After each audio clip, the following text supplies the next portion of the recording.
this question out at you now. And I thought this is a John kind of question. So what does wired to create mean to you?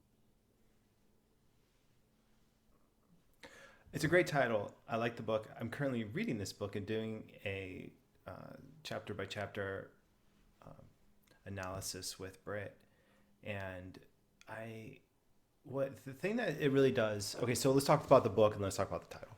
The book, I think what the book does really well is it brings together a lot of what's happening in positive psychology in one spot and puts it into a way that helps people understand the characteristics that's required if you want to increase your creativity. And there's a lot there's a lot of science there.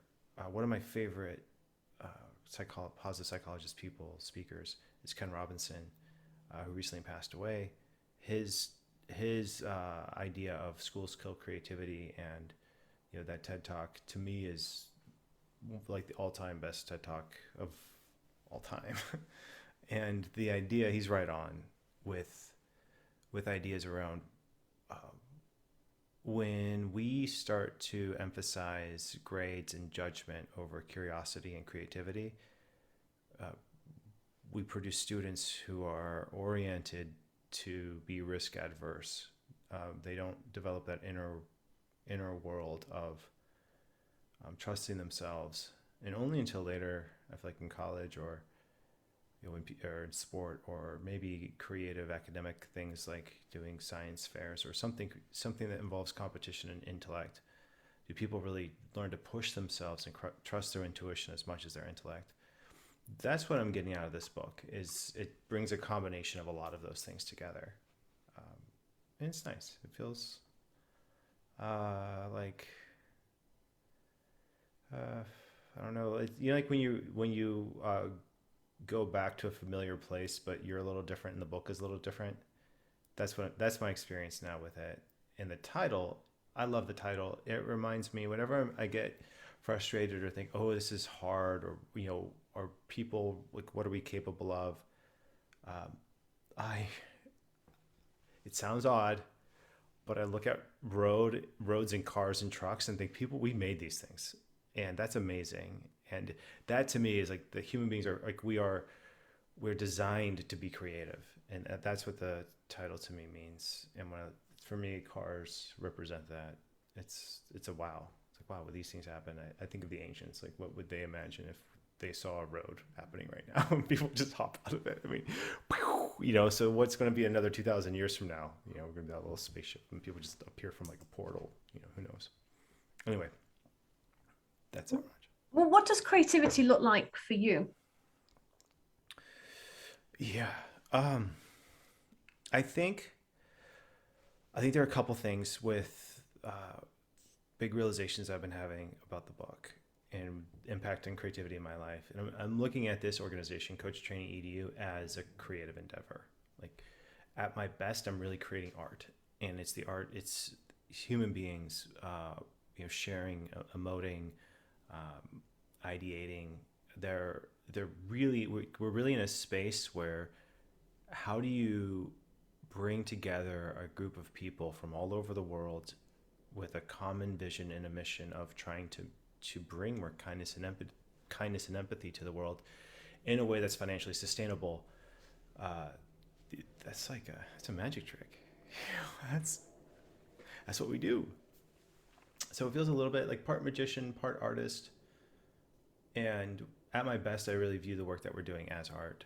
And this is part of it. I mean, putting on these podcasts, working with you in this space, really trying to keep reading what's happening in positive psychology and stay on top of those things. It's like, it's preparation for the art. So that's why I see it. And then I have other like side creative projects that I work on, but those are still under wraps.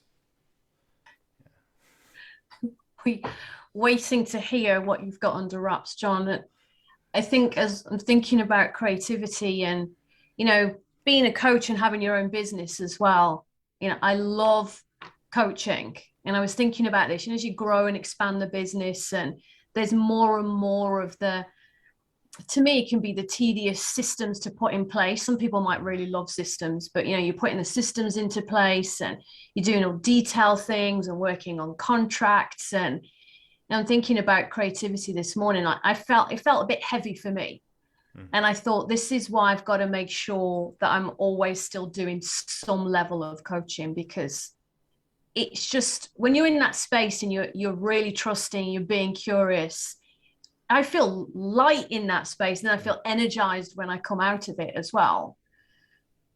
Yet the other thing I was also thinking about, I work with a lot of execs, and some of the work that I'm doing, I do consulting as well, and you get so into logic and strategy, and I'm not as fulfilled or as joyful when there isn't creative moments in my life. So I do ask execs a lot. The question comes up, what does creativity look like for you? What does creativity mean for you?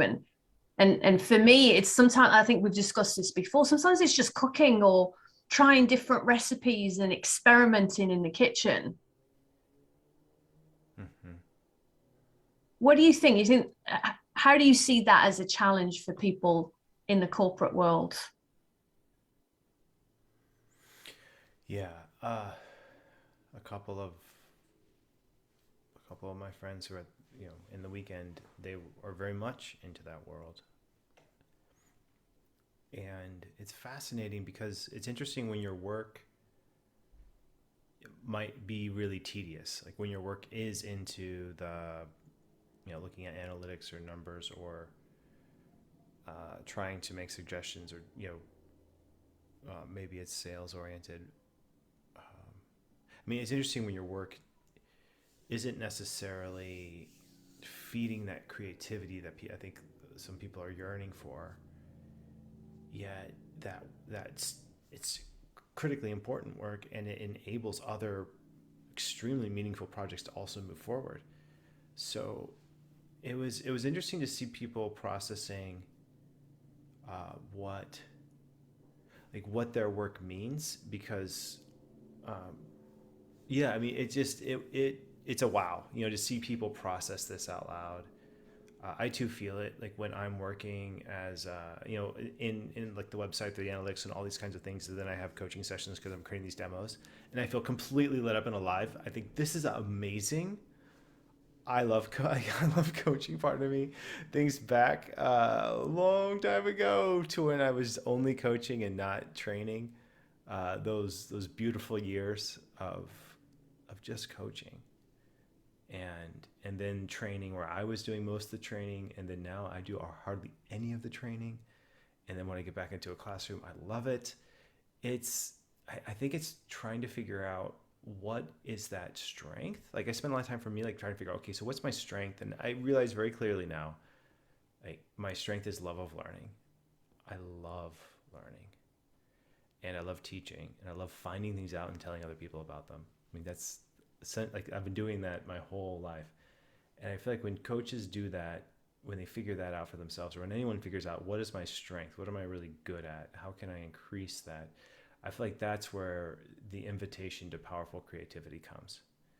Can you find that cooking? Yes. Can you find it doing whatever? Yes. It's more about it's not so much about the topic as much as it's about the characteristic that you're bringing to whatever you do. That's where that's been my understanding of where the most powerful creativity comes from. How about you, Raj?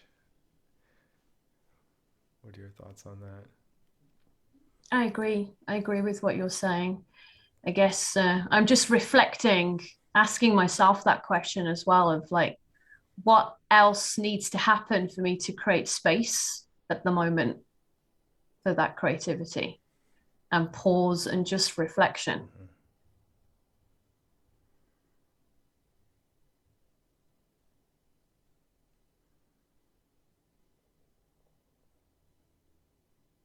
I'm curious. I want to get into it. What's your signature strength, Raj? Like, what would you say it is? It's my signature strength. Being present for other people, Mm-hmm. making other people feel that they're really important when they're in that space and in that moment with me. Mm-hmm.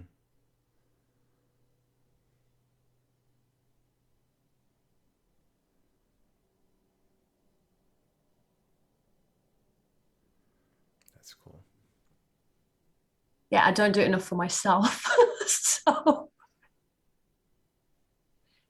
I'm going to take that away, John. Mm-hmm. Thank you. That was a gift there.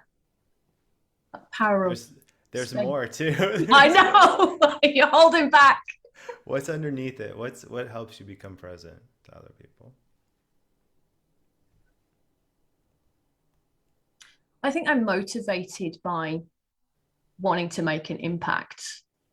And, I am really driven by, I love all things coaching. That's why I'm here in this space with you. I'm driven by that mission of wanting to make coaching accessible.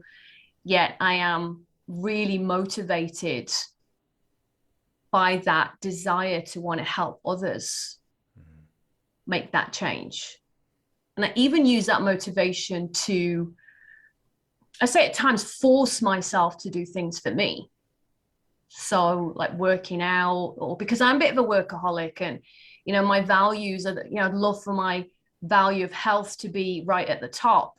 But I discovered that was an aspirational value. It looks good to me if it's at the top, but my professionalism or doing things for other people can fall right to the top and overtake that. So even to do things for myself, I have to remind myself, well, if you want to show up for others in this way, you've got to take care of you. Because role modeling is really important to me. I've got to walk the walk and talk the talk. God forbid people don't trust then what I'm saying. That's awesome. Okay. So Well, it's really love. I mean, if you get down to it, it's love. It's an empowerment of other. It's an intention. It's an intending to and empowerment of other people. That's cool.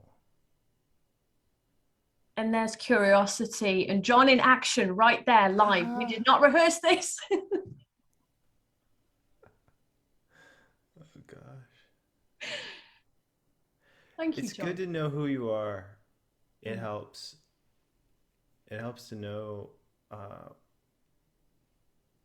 think it took me a while to figure it out. I think, and that's the cool thing I think about the coaching journey is it helps you figure out your strength in it too, like where you're at with things. And for me, I really view coaching as an extension of, for me, that strength of love of learning. Like I get to learn about other people. I get to go in there and learn and feel and think and listen.